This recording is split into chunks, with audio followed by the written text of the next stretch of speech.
થઈ ગયેલું છે હા અને મારે તો જેને જે કહેવાનું એ કહું છો જ. હા હા અચ્છા, તમે શેના માટે આયા છો કોઈ હેડો? મારી મારું નામ હિતેશ સોલંકી છે અને અમે અમદાવાદના બેરામપુરા વિસ્તારમાંથી આવીએ છીએ. એમાં ભલે મારી આજથી 2 મહિના પહેલાં અમારા મોટા બાપુજી છે, આમને પોક્સોની કલમમાં હતા, એટલે બલાત્કારની કેસમાં એમને જતા રહ્યા હતા. અને અમારા વકીલને છોડીને દુનિયાના તમામ લોકોએ કીધું કે ભાઈ આ ડોહા બહાર નહીં આવે. એટલે ઘરમાં બધા રોતા હતા અને ભૂલી જ જવાના રહ્યા હતા. એ પાછા આવવાની કોઈ શક્યતા હતી જ નહીં એમની. પછી માડી અમે તમારી માનતા રાખી અને તમારી કૃપાને તમારા આશીર્વાદથી માડી આજે અમે અમારી સાથે એમને દર્શનમાં પણ આવ્યા છે. એમાં ઘણા ભુવાઓ ફર્યા, ઘણી જગ્યાએ દોડ્યા. તો અમુક લોકો એવું કહે છે કે ભાઈ તમારા ઘરમાં સિકોતર માતાજીની તકલીફ છે, કે આજથી 25-26 વર્ષ પહેલાં મારા મોટીમાં બળીને ઓફ થઈ ગયા હતા એમાં. તો ઘણા લોકો એવું કહે છે કે તમારા સિકોતરમાંની તકલીફ છે. ઘણા લોકો એમ કહે છે કે ભાઈ તમારા માતાજી તમારા મઢમાં નથી. પછી મારી હમણાં છેલ્લા 6-1 મહિનાની વાત કરું તો મારી હદ કરતાં વધારે ખરાબ સમય આવી ગયો હતો. કે માં આપણી અમે અમારા પૂરા પરિવારની બસમાં દ્વારકા પલટી ખાઈ ગઈ હતી આખી બસમાં. અને એના 15 દિવસ જેવું થયું તો આ મોટા બાપુજી હતા મારા, એ એમને બલાત્કારના કેસમાં જતા રહ્યા હતા. હા, ઘરમાં ઝઘડા તો ચાલુ છે. હામાં તમે અહીંયા આવો છો તો તમે શું શીખ્યા? મેં હમણાં વાત કરીને કે મારા મોટીમાં બળીને ઓફ થઈ ગયા હતા, તો એ લોકોને સપનામાં આવે છે.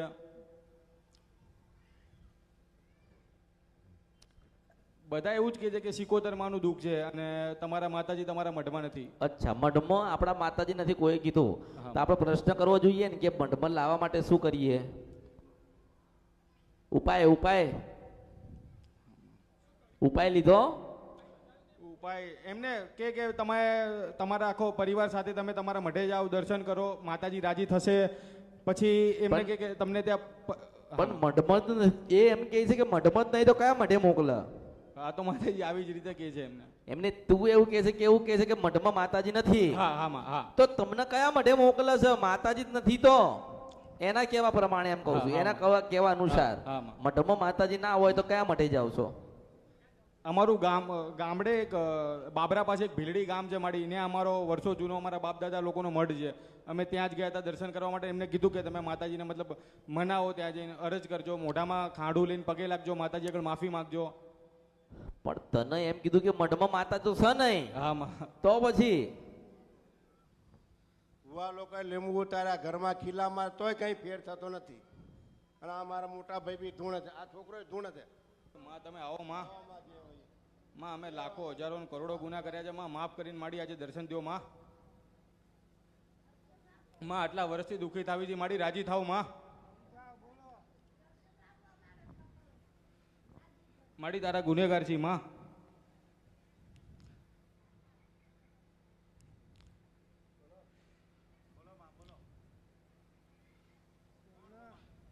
માડી ખમકારો કરો માં.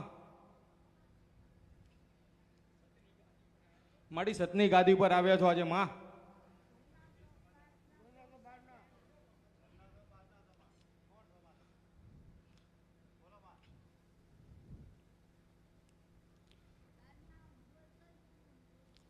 માડી આવો, માડી ખમકારો કરો માં.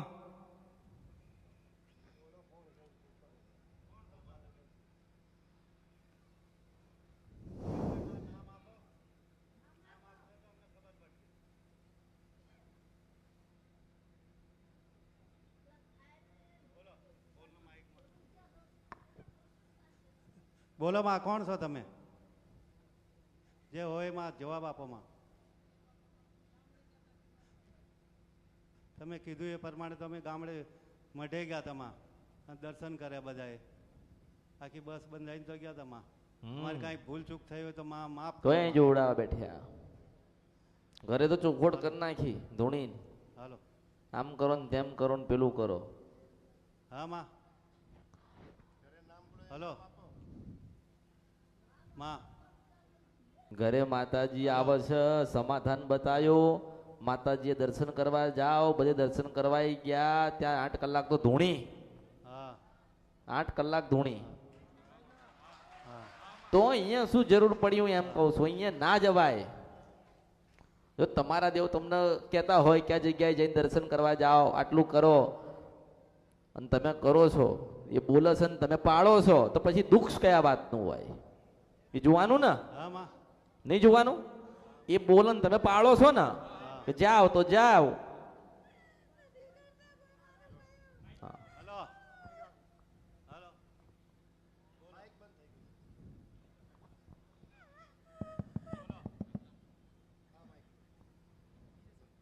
પૂછો હવે.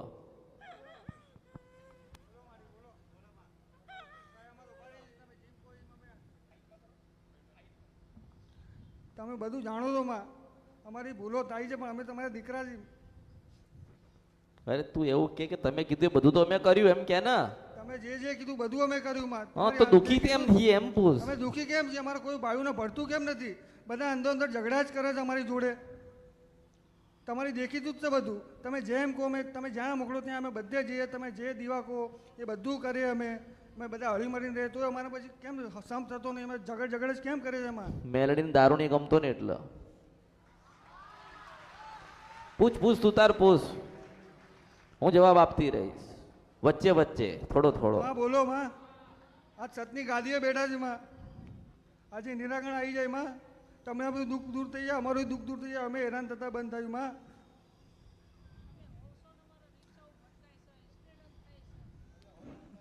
તમે બધે 5 ડગલા આગળ હો. તમે જ્યારે બી અમે કંઈક કરીએ તમે કે હું 5 ડગલા આગળ છું, તમારે કેમ બધું વિફળ થાય છે અમારું?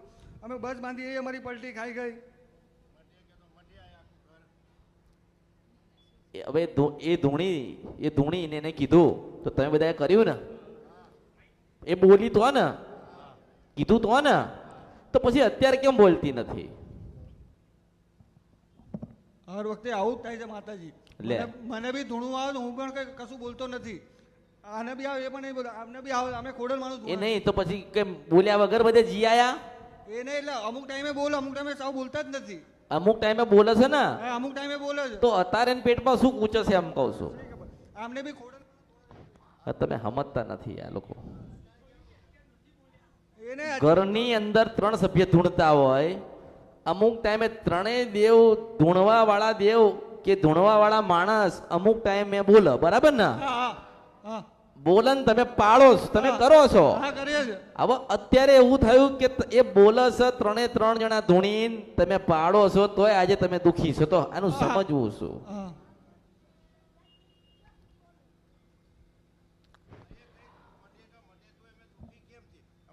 ગાડી બાંધીને ગયા, મઢે ધૂણી આ છોકરી. શું કીધું ધૂણીને? ધૂણી પછી કઈક બોલે, પછી કઈ બોલતી નહીં, પછી બંધ થઈ જાય. તમે અમને આનો રસ્તો બતાવો. અરે તમે સમજતા નથી. હું તમને કહી દઉં કે તમને આ વાતનું દુઃખ છે, હા હા તમે સમજતા નથી. અહીંથી ઘરે ગયા પછી પાછું ધૂણવાનું ચાલુ છે, તમે શું કરીશ? ક્યાં કોના દરવાજા ખાડીશ? ઘરના 3 સભ્ય ધૂણે છે, તમે સમજો. હા હા અને 3 અલગ અલગ વાત કરે છે. હા, ત્રણેય અલગ અલગ વાત કરે. પછી તમે મારું સાંભળવા માંગો છો કે એમનું કરવા માંગો છો? અને અહીંથી કદાચ કીધું કે આ ગુનો ભૂલ થઈ સુધાર લેજો, પણ તમે સમજો કે અહીંથી ગયા પછી 10 દાડે કે 15 દાડે ધૂણશે, તમે શું કરશો? કેટલું ફરશો? અમે એમને જેમ કીધું માફી પણ માંગી, ખાવડું પણ મોઢામાં લીધું માં. તમારા ઘરમાં ધૂણવાનું ચાલે છે ને, જ્યાં સુધી તમારા જીવનમાં તમારા ઘરમાં ધૂણવાનું ચાલશે ને ત્યાં સુધી ડખો મટવાનું નથી. આ પહેલી જ વાત આટલી સાંભળો. તમને છે ને એક છાપરા વાળું ઘર દુઃખ હાલે છે, એને લીધા પછી આ બધું રમખાણ તમારા ઘરમાં આવ્યું.